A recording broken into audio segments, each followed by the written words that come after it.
Graça e paz, irmãos. Esse é o segundo vídeo que eu gravo. Aparentemente o primeiro vídeo, após assisti-lo, ficou um pouco exaustivo e essa não é a intenção do canal. Eu quero apresentar para vocês de forma breve alguns materiais que eu adquiri recentemente. Eu vou ressaltar as qualidades desses materiais e o porquê que eu comprei eles, tá bom? Eu comprei um livro, Grego Diário, do reverendo Paulo On, publicado pela Thomas Nelson. É um livro com uma qualidade e acabamento editorial impecável. A Thomas Nelson ela não economiza recursos quando se trata de qualidade. E esse livro aqui eu recomendo para aqueles que já têm alguma familiaridade com o grego. Pelo menos um conhecimento básico, porque a proposta do livro é trazer 70 estudos diários para você ter contato com o grego. Então, normalmente o Paulo On ele apresenta um versículo ou partes de um versículo e ele faz algumas análises de vocabulário, gramatical, exegética e no fim ele faz uma aplicação. É breve, tá? Esses estudos não são exaustivos, não é a intenção do livro ser exaustivo. É simplesmente apresentar o conteúdo e explicar o texto, apresentar o texto, explicar o texto, propor traduções para o texto, né? Fazer uma análise do texto e uma aplicação do texto. Então, para você também, estudante de hermenêutica, é muito interessante, porque você vai, basicamente, no seu dia a dia, aprender como você estuda o texto que você tem o objetivo de pregar. Você aprende a fazer um estudo ou uma exegese do texto que você se propôs em seu coração a trazer para a comunidade que você frequenta. Tá? O bacana é que o Paulo On, além de apresentar o texto grego, ele traz uma transliteração do grego. Isso possibilita ao estudante de grego a pronúncia do texto, ou pelo menos a facilidade em pronunciar o texto. E como o Paulo On ele já lançou, ele já publicou muitos vídeos no canal dele, inclusive a playlist que está disponível, ela tem o mesmo nome do livro. Nesses vídeos ele pronuncia, e particularmente a qualidade da pronúncia e a erudição com a qual o Paulo On ele apresenta o idioma grego é incrível. Tem uma pronúncia muito fluida, é muito linda. Tá? Então você aprende a pronunciar. Por exemplo, eu vou ler para vocês aqui a parte A do versículo 1 do Evangelho de João, no capítulo 1 também. Enarche enhologos. Olha só, eu li grego. Então, é muito bacana você ter esse contato com o idioma original com a qual o Novo Testamento foi escrito. Então, eu recomendo esse livro, estou amando. Já estou indo para o quarto estudo. Hoje eu li 3 estudos, porque como são breves, eu quis finalizar o capítulo 1 de João. O capítulo 1 de João, não. O primeiro versículo do primeiro capítulo do Evangelho de João. Pronto. E agora eu vou partir para um outro texto. Então eu quis esmiuçar esse versículo 1 para poder prosseguir para um novo texto e um novo aprendizado, enfim. E foi muito bacana. Tem sido muito bacana. Ler em grego é uma experiência muito incrível. Essa é uma recomendação que eu tenho para vocês hoje. A segunda recomendação, a minha segunda aquisição da semana foi essa Bíblia C.S. Lewis. Ela não é uma Bíblia de estudo. Ela é uma Bíblia com anotações do C.S. Lewis. E essas anotações ou trechos, eles foram extraídos de obras publicadas pelo C.S. Lewis. Para quem não sabe, o C.S. Lewis, ele é o autor das Crônicas de Nárnia, que inclusive eu assisti recentemente e confesso que caí em lágrimas, porque com a morte de Aslan, né, no primeiro filme. E Aslan, ele simbolizava ou era um tipo de Cristo. E os príncipes de Nárnia, eles são filhos de Adão, olha só que engraçado. Então, embora C.S. Lewis ele não seja um teólogo, ele nunca se apresentou como um teólogo. Ele sempre foi humilde o suficiente para não atribuir para si esse termo. A maioria de suas obras tem relação com as Escrituras, porque ele era um estudante assíduo das Escrituras. Ele lia muito as Escrituras. E Jack, como era conhecido Lewis por seus familiares, ao longo de sua vida, em contato com os textos bíblicos, elaborou muitos materiais fora das Crônicas de Nárnia, claro, como por exemplo 3 livros que eu já li, Cristianismo Puro e Simples, Peso da Glória e Cartas de um Diabo a Seu Aprendiz.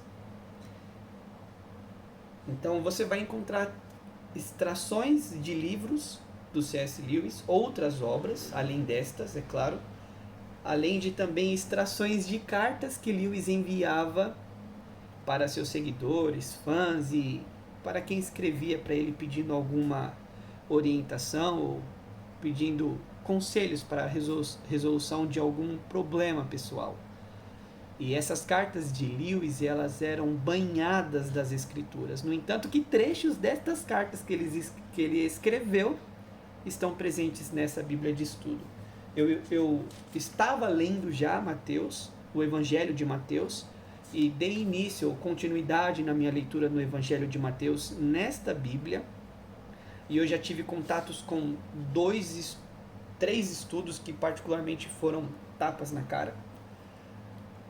O primeiro se encontra na página 1324, Odiar o pecado, mas não o pecador.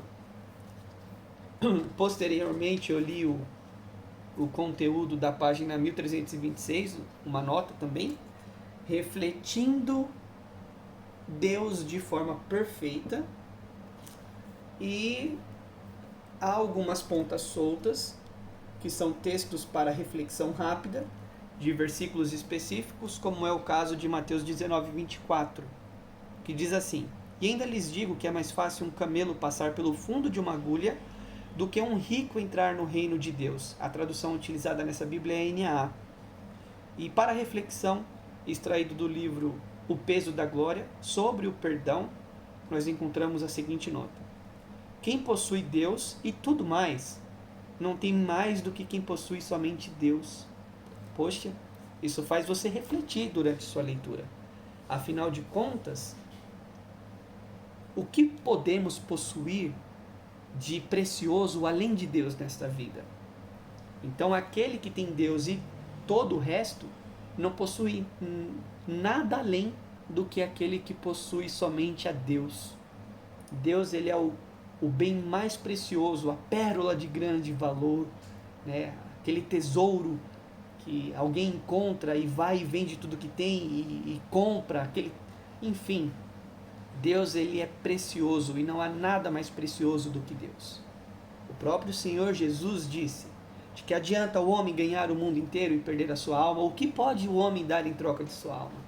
Não é verdade? Então, essa Bíblia maravilhosa não é uma Bíblia de estudo, é uma Bíblia com trechos das obras de C.S. Lewis.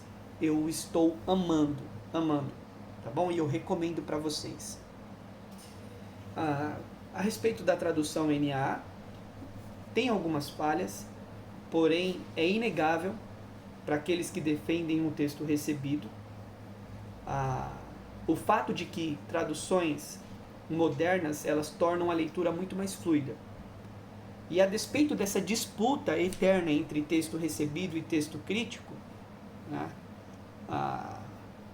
que nunca vai haver um consenso, porque o texto recebido sim é superior, mas o texto crítico também possui suas qualidades, e homens muito piedosos trabalham nessas traduções. Homens que levam a palavra de Deus a sério, como é o caso da tradução NVI, né, que é muito criticada, porém, se você não sabe, o pastor Russell Shedd, autor e editor da Bíblia de Estudo Shedd, que é uma Bíblia maravilhosa que ninguém fala, tá aí outra sugestão para vocês, ninguém fala dela, né? Por quê? Será que é porque ela é muito barata? Né? Ou será que é porque ela não está na moda? Mas é uma Bíblia excelente, maravilhosa, uma das melhores Bíblias, inclusive eu recomendo ela para você, pregador, né?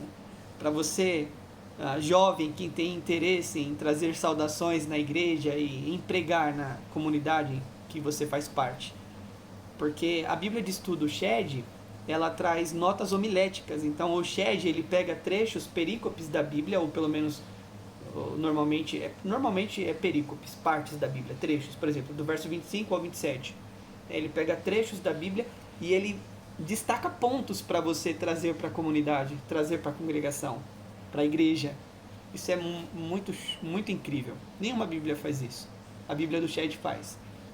Mas, voltando, é um material que eu recomendo. A tradução NAA não é a melhor, mas é melhor do que muitas traduções por equivalência formal, né? Traduções literais como ARC, ARA, não tem nem como comparar. A NAA é superior, tá? A ACF eu uso, ela está inclusive ali no cantinho, tá vendo aqui, ó?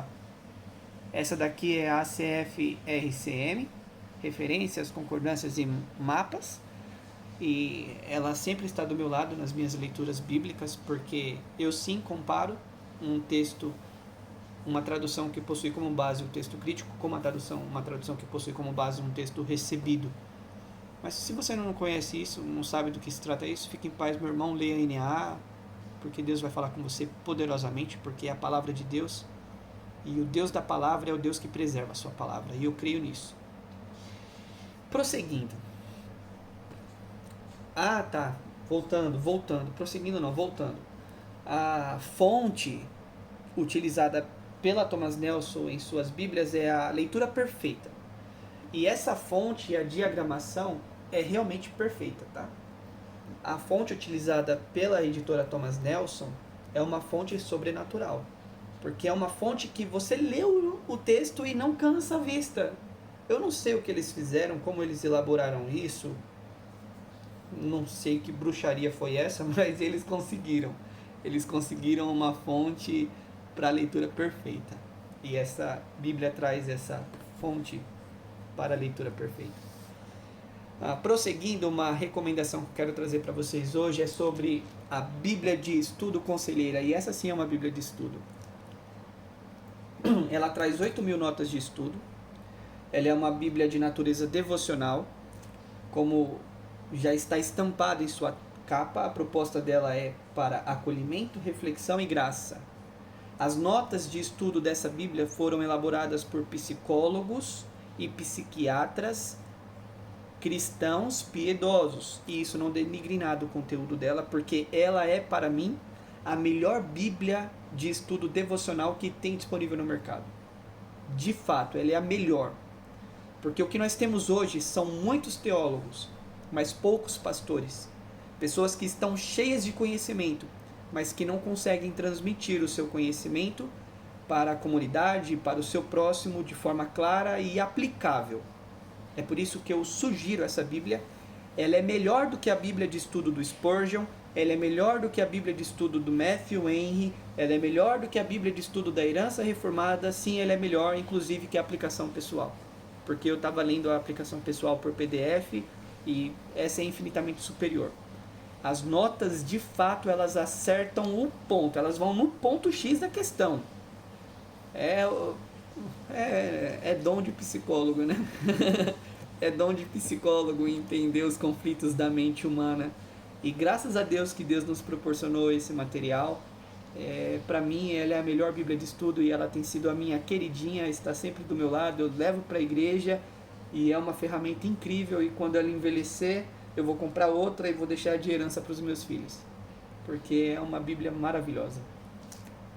Prosseguindo, vamos falar sobre a Bíblia de estudo Thomas Nelson e Bíblias de estudo no geral. Eu não comprei a Bíblia de estudo Thomas Nelson e eu não vou comprar. Por quê? Porque as Bíblias de estudo, no geral, ela sempre traz mais do mesmo. Então, se você já tem uma Bíblia de estudo NAA ou uma Bíblia de estudo de Genebra, aquieta o seu coração, varão. Guarda dinheiro. Utilize o seu recurso de uma forma mais proveitosa. Abençoa a tua igreja. Abençoa o teu próximo. Compra livros. Isso mesmo. Porque muitas Bíblias de estudo as notas foram elaboradas pelas mesmas pessoas, só muda a capa e a editora. A Bíblia de Estudo NA é excelente, ela perde para Thomas Nelson em algo? De forma alguma. Pelo contrário, muitos estudos da Bíblia de Estudo Thomas Nelson estão presentes na Bíblia de Estudo NVT. E a Bíblia de Estudo NVT já está no mercado, ó. Então traz mais do mesmo, é mais do mesmo. A melhor Bíblia de Estudo que nós temos não é Thomas Nelson, não é NAA, não é NVI, não é NVT. A melhor Bíblia de Estudo não é da Fé Reformada, não é a Genebra. A melhor Bíblia de Estudo que nós temos é aquela que você lê, aquela que você estuda. Particularmente, eu, Guilherme, considero a melhor Bíblia de Estudo a Bíblia de Estudo de Genebra. Ela é a melhor. Pode vir Fé Reformada, não, bababá, editada por Sproul e etc e tal. Não. Pega a nota da Bíblia de Estudo de Genebra e a nota da Bíblia de Estudo de Fé Reformada que você vai ver. Inclusive a editora Fiel, né, recentemente comunicou que ela vai relançar a Bíblia de Estudo da Fé Reformada por um preço mais caro, olha só, né? Porque a primeira edição veio com erro, eles vão corrigir e vão relançar com capas diferentes. Não faz isso não, irmão. Faz isso não, tá? Se você seguir os meus conselhos, você vai agir com muito mais sabedoria do que eu. Eu não tive as orientações que vocês estão tendo agora. Porque se eu tivesse, eu teria economizado muito dinheiro e teria aproveitado muito bem os meus recursos e comprado muitos outros livros e comentários bíblicos. Tá? Como, por exemplo, outro livro que eu vou trazer aqui, que não era para trazer, mas está aqui agora para vocês. O Vale da Visão, uma coletânea de orações puritanas. Nas minhas orações, quando me faltam palavras, eu leio isso. E Deus tem usado muito esse livro para falar comigo e para me ajudar a orar. Porque às vezes na presença de Deus faltam palavras. E quando nós aprendemos com os gigantes de Deus, nós entendemos o propósito da oração. Às vezes a oração, meus irmãos, ela fala mais com você do que propriamente com Deus. Amém? Então, utilize seus recursos de forma sábia, tá? Invista seu dinheiro de forma sábia. Não caia na lábia desses youtubers que recomendam tudo para vocês, não. Esses canais que recomendam de tudo que chega, vai lá, compre a melhor, compre a melhor, compre a melhor. Não é assim que funciona. As coisas não são assim na prática, tá? E para finalizar, eu quero responder a um comentário que eu recebi no meu vídeo. Inclusive, eu acho que foi o vídeo da Bíblia de Estudo da Fé Reformada. O irmão, ele comentou que não precisava de Bíblia de Estudo porque o Espírito Santo ensinava ele. Ele não foi ignorante comigo, ele não foi grosseiro, ele não teve má intenção, mas eu percebi algo ali que eu já vi em mim no início da minha caminhada cristã. Um conflito. Por muitas vezes nós ouvimos na nossa comunidade, inclusive comunidades pequenas, principalmente as pentecostais, que a letra mata, mas o Espírito vivifica. Né? Certamente você já ouviu a irmã do coque, do círculo de oração, falar para você, cuidado com esses estudos, a letra mata. E por muitas vezes, essas pessoas que falam isso, elas são bem intencionadas, porém elas estão mal instruídas. Muito conhecimento de fato é muito perigoso, porque muitos jovens, inclusive jovens pentecostais, como eu sou pentecostal e já saí do pentecostalismo para a igreja reformada, e hoje eu me considero um pentecostal reformado. Mas muitas vezes nós, jovens, eu não sou tão jovem assim, mas eu vou utilizar esse termo, nós acabamos nos tornando arrogantes e nos sentindo superiores aos nossos irmãos que não tiveram acesso ao conhecimento que nós passamos a ter. E começamos a utilizar esse conhecimento para apontar falhas e criticar e encontrar um defeito em tudo, sendo que a finalidade e o propósito do conhecimento não é esse, não é para isso que serve o conhecimento. Não foi essa a intenção e não é para isso que o Espírito Santo nos foi enviado. O ministério do Espírito Santo é nos convencer do pecado, da justiça e do juízo, entre outras tantas coisas. Mas também um desses ministérios que o Espírito Santo, uma dessas funções e obras que o Espírito Santo executa na vida do cristão, é levar esses cristãos de volta às palavras de Jesus. É fazer com que os cristãos eles mantenham em seus corações as palavras do Senhor. Relembrem. E o Espírito Santo ele utiliza tanto as Escrituras, como também servos piedosos e os gigantes de Deus, que foram agentes de Deus por toda a história. Homens que foram usados por Deus como instrumentos, quando Deus resolveu intervir na história do homem. Dentre tantos, podemos citar os pais da igreja, que logo no início do primeiro século até o século IV combateram as heresias que de outra maneira teriam matado a fé cristã logo ali no seu início. Nós temos também heróis que se levantaram e valentes de Deus que se levantaram no período da Reforma. Temos Lutero, o mais conhecido, né? Um homem que se levantou, um monge, um frade franciscano, né, que se levantou contra o maior império da época, a Igreja Católica Apostólica Romana.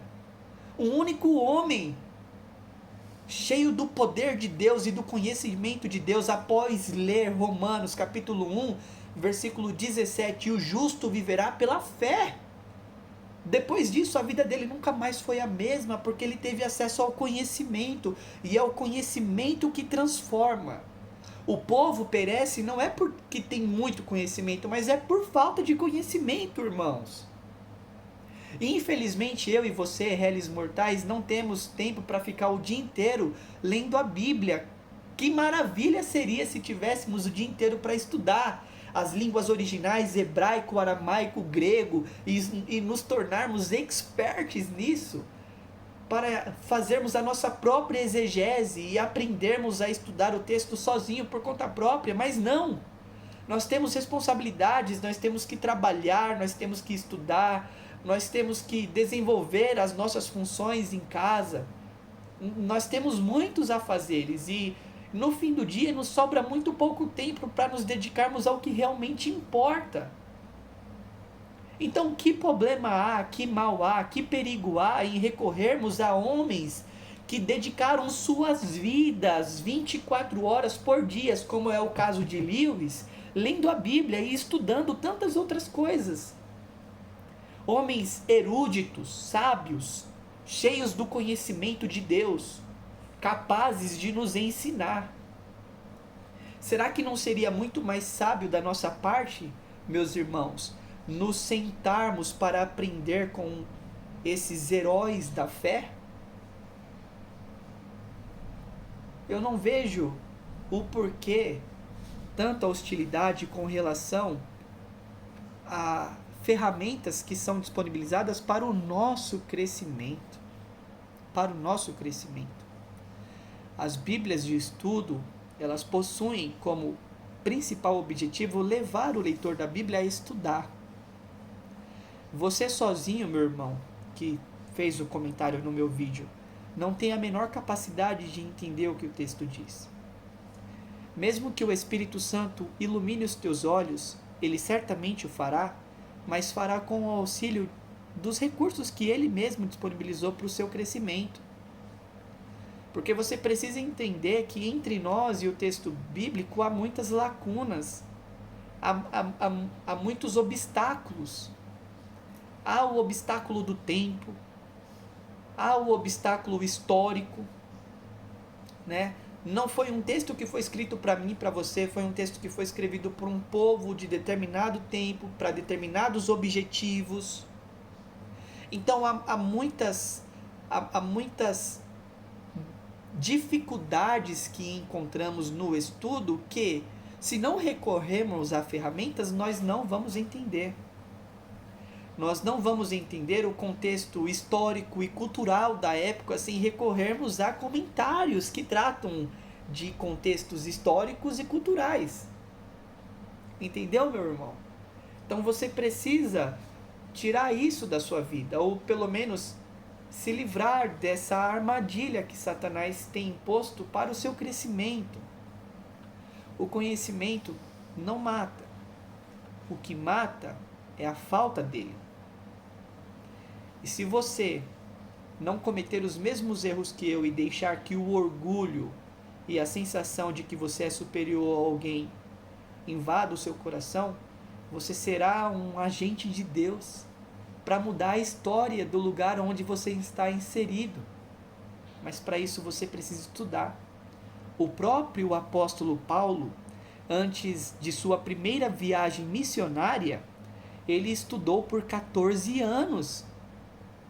Por acaso você é mais preparado do que Paulo, que não precisa estudar?